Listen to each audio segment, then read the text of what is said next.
Model konflik-konflik teritorial ini, jadi pendidikan masyarakat yang dulu sudah pernah selesai ini sudah kita eksekusi. Apa yang bisa dibangun saja, ada yang tidak bisa sudah ditanam. Hukuman tanah ataupun National Forest Monitoring System.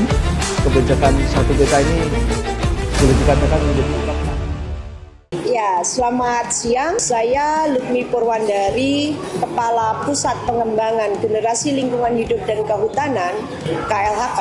Pada kesempatan ini mewakili dari Panitia Penyelenggara Pertikawan 2 tahun 2024. Selamat siang, saya Ruanda Agung Sugardiman, analis kebijakan ahli utama, saat ini bertugas sebagai Ketua Harian 1 Tim Kerja Indonesia Volunetzing 2030 atau Volukol dari Kementerian Lingkungan Hidup dan Kehutanan. Saya Darojat, saya sehari-hari di Biro Perencanaan sebagai fungsional perencana ahli media, dan di BIN Saka saya sebagai Sekretaris Bidang Program Pimpinan Saka Nasional, Saka Kalpataru dan Saka Wanabakti. Ya, pada tanggal 23 sampai dengan 29 September 2024 ini Kementerian Lingkungan Hidup dan Kehutanan bersama dengan Kewarnas Pramuka melaksanakan kolaborasi dan sinergi kegiatan yaitu Pertikawan kedua tahun 2024. Pertikawan ini adalah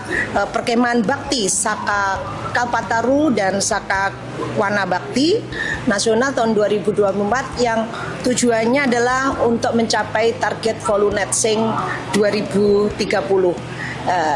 Topik ini dipilih karena Indonesia untuk mencapai target NDC-nya atau menurunkan emisi gas rumah kaca ada beberapa program yang dimiliki, salah satunya adalah Volunetzing ini.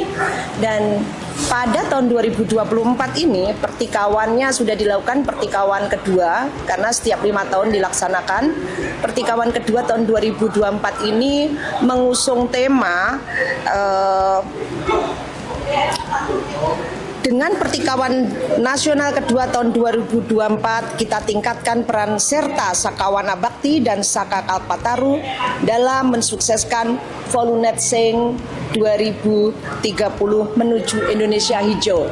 Harapannya di dalam pertikawan ini selain untuk silaturahmi yang dilakukan oleh para Saka Wanabakti dan Saka Kalpataru seluruh Indonesia, tapi juga meningkatkan kecakapan dan keterampilan di dalam kegiatan-kegiatan dan aksi-aksi untuk mensukseskan Volunetzing. Kegiatan-kegiatannya ini apa saja?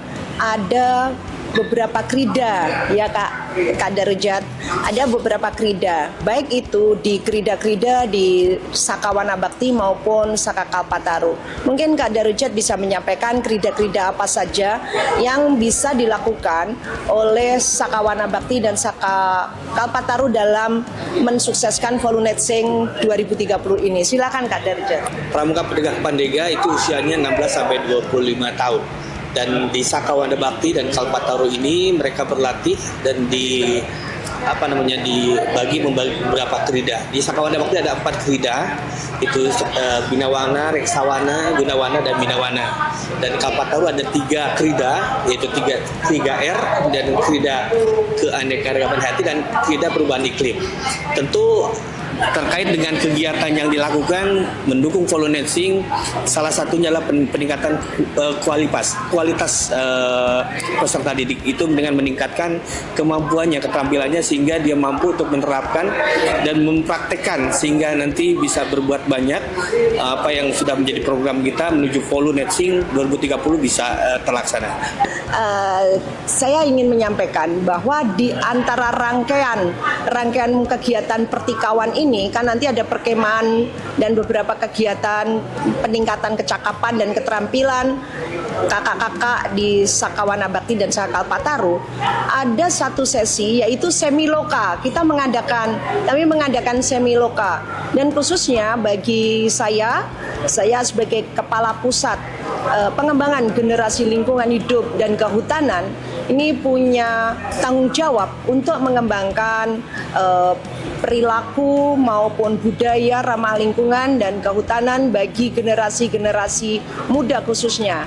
Nah, Semiloka ini dengan topik atau kepemimpinan Transglobal dan Volunetsing ini mendukung kegiatan pertikaian, di mana di dalam Semiloka ini harapannya nanti akan dibahas seberapa jauh peran generasi muda khususnya pramuka, bagaimana kepemimpinannya, bagaimana keterampilan dan kecakapannya untuk aksi-aksi nyata dalam mewujudkan Volunetsing 2030. Harapannya Volunetsing 2030 itu dapat tercapai dengan cepat, target-targetnya dengan keterlibatan kakak-kakak pramuka ini.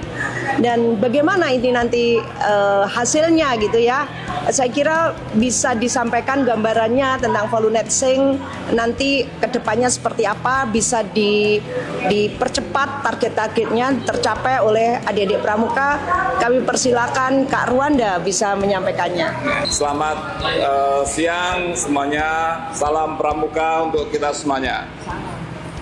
Ya, pada sore hari ini kita akan mengadakan Semiloka. Salah satu topik yang akan disampaikan nanti adalah mengenai Indonesia Volunetsing 2030. Nah, topik ini adalah hal yang baru bagi adik-adik kakak-kakak pramuka. Apa sih Volunetsing 2030 ini? Ya mungkin saya sedikit jelaskan Kak Rukmi, apa Volunetsing ini. Jadi berangkat dari komitmen global Bapak Presiden Republik Indonesia bahwa Indonesia akan berperan serta untuk menurunkan emisi gas rumah kacanya dari 5 sektor. Sektor yang pertama dari energi, kemudian yang kedua dari limbah, kemudian dari pertanian, kemudian dari industri, dan yang kelima adalah dari sektor volu. Volu itu singkatan dari forestry and other land uses.